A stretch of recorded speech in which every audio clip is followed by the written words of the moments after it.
नदी किनारे एक गरीब मछुआरा रघु अपनी किस्मत से हारा हुआ हर दिन जीवन की कठिनाई से जूझता था। उसके जाल में कभी ज्यादा मछलियां नहीं फंसती थी और जो मिलती थी वह पेट भरने के लिए मुश्किल से काफी होती हैं। अरे हे भगवान हे भगवान हे भगवान, कब तक ऐसे ही संघर्ष करना पड़ेगा, कभी तो मेरी किस्मत कुछ देर बाद जल अचानक भारी हो गया। रघु हैरानी से जल खींचता हुआ बोल लो, अरे अरे ये क्या, आज तो ससुरा जल बहुत भारी लग रहा है, लगता है आज कोई बड़ी मछली फंस गई है। वह चलो खींचते हैं। हाँ, मछली। जल के अंदर सुनहरी मछली चमचमाती हुई नजर आने लगी। रघु की आंखों में हैरानी और उत्सुकता झलकने लगी। हे दयालु मछुआरे, मुझे छोड़ दो, मैं साधारण मछली नहीं हूँ। अगर तुमने मुझे छोड़ दिया तो तुम्हें मिलेगा, बोली रघु, तुम्हारी ईमानदारी का इनाम तुम्हें मिलेगा, तुम्हारा जीवन बदल जाएगा। बोल रही है, ये कैसे हो सकता है, ये क्या है भाई? अरे देखो, मैं गरीब आदमी हूँ लेकिन है ठीक है, किसी की जिंदगी छीना मेरी फितरत में नहीं, चलो जाओ मैं तुम्हें आजाद करता हूँ। रघु ईरानी से मछली को गायब होते हुए देखने लगा। कुछ देर बाद रघु थका हारा घर लौट आया, लेकिन वह जैसे ही झोपड़ी के पास आया तो उसकी आंखें फटी रह गई। झोपड़ी की जगह एक सुंदर घर खड़ा था। अरे ये क्या, ये मेरा घर नहीं हो सकता। रघु हैरानी से दरवाजे के पास खड़ा रहा। फिर अचानक से उसे भीतर से लक्ष्मी की आवाज आई। वह तेजी से अंदर गया। रघु, तुम आ गए, देखो ये सब क्या हो गया। मैं झोपड़ी में लेटी हुई थी कि अचानक रंग बिरंगी किरणों से यह एक सुंदर घर में परिवर्तित हो गई। मैं तुम्हें कुछ दिखाना चाहती हूँ रघु। लक्ष्मी रघु को अंदर ले गई। कमरे में सोने चांदी के ढेर लगे थे। देखो ये सब कहाँ से आया है, लगता है भगवान ने हमारी सुन ली। अब हमारे दिन बदल गए हैं। ताहे हो, मैं समझ गया, ये सब सुनहरी मछली का वरदान है। हाँ, रघु अब अमीर हो गया, लेकिन रघु अपनी अमेरिका घमंड नहीं करता था। उसने गांव के गरीब लोगों की मदद करना शुरू कर दिया था। हर जरूरतमंद को खाना और कपड़े देने लगा। गांव के लोग उसकी तारीफ करने लगे।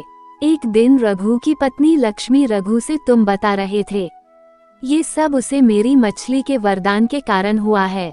तुम्हें उसे मछली का जाकर धन्यवाद करना चाहिए। हाँ, तुम सही कह रही हो लक्ष्मी, मैं भी बहुत दिनों से सोच रहा था, आखिरकार धन्यवाद तो करना ही चाहिए। हाँ। शाम को रघु सीधे नदी के किनारे पहुंचा और अपने आप से बोल, पिछली बार जाल फेंका था तो मछली अचानक से बाहर आ गई थी, पता नहीं इस बार फंसेगी या नहीं। एक काम करता हूँ, उसे आवाज लगा कर देखता हूँ, क्योंकि वह तो एक जादुई मछली है ना सुनहरी। इतना बोलकर रघु उसने भी मछली को आवाज देता है।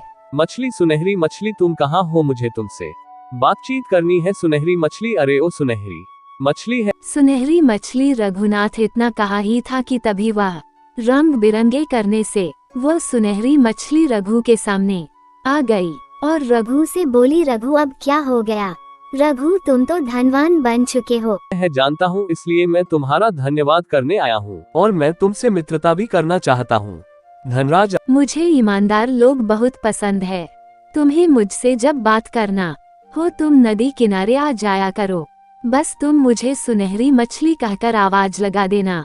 इतना कहकर वो सुनहरी मछली फिर से गायब हो गई। रघु खुशी खुशी अपने घर चला आया। उसे दिन से रघु रोज नदी किनारे चला जाता और सुनहरी मछली को आवाज लगता और घंटे से बात करता। एक दिन गांव की चौपाल पर रखो की प्रशंसा हो रही थी।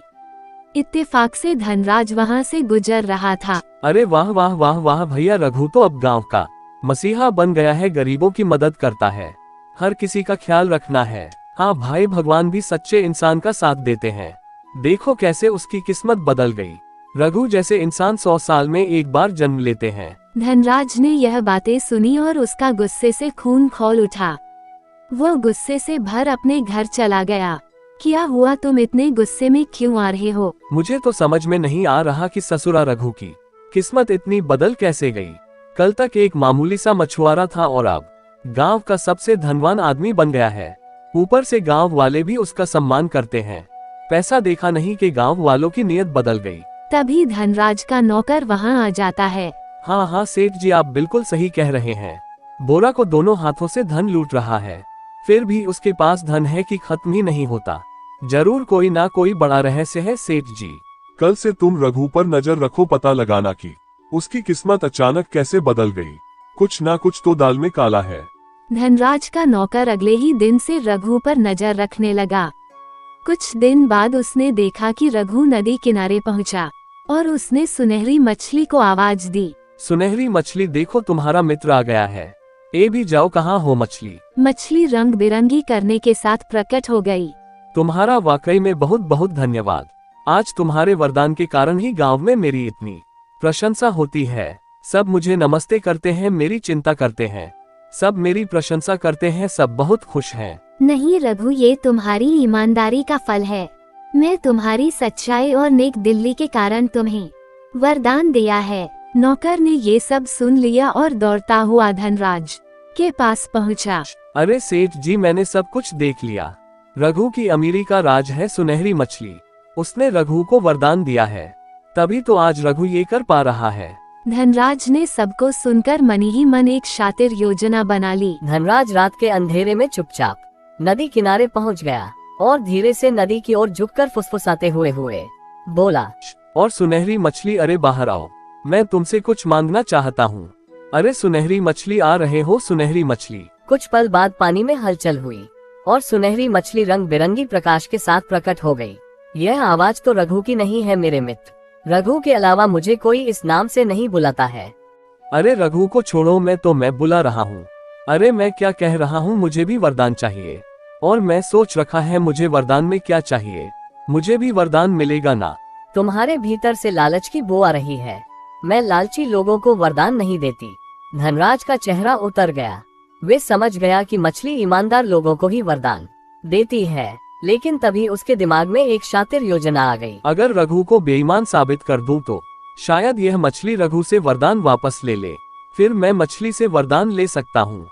अगले ही दिन धनराज ने गांव के मंदिर की बहुमूल्य मूर्ति चोरी करवा ली। गांव में हलचल हो गई, मंदिर की मूर्ति चोरी हो गई थी। लोग इकट्ठा होकर बातें कर रहे थे। तभी धनराज बाहर आ गया और गांव के लोगों को भड़काने लगा। सनराइज अभी गांव वालों को रघु के घर ले गया। गांव वालों को देखकर रघु आश्चर्य से बोल की तलाशी लेने लगा और इसमें भगवान की मूर्ति मिल गई, जिसे धनराज ने अपने नौकर से रात में ही रघु के कमरे में रखवा दिया। धनराज सारे गांव वासियों से बोला, देखा तुमने इस राजा हरिश्चंद्र का असली चेहरा, यह है इसका असली। आज ने उसे मूर्ति को उठाकर रामू काका को दे दिया। गांव वाले रघु को बड़ा वाला कहकर उसके घर से चले गए। अगली रात धनराज फिर से नदी किनारे पहुंच गया, लेकिन इस बार उसके साथ 2 गवाह भी थे। मछली प्रकट हो गई। अब क्या चाहता है धनराज? तभी गांव के कुछ लोग रघु को जबरदस्ती पकड़ कर ले आते हैं। रघु के चेहरे पर बेबी साहब झलक रही थी। यह भी धनराज की एक चाल थी। फिर वहाँ एक बाबा आते हैं और कुछ मंत्र पढ़कर मछली को बुलाते हैं और रघु का सच सबके सामने ले आते हैं और धनराज और उसके साथियों को दंड मिलता है।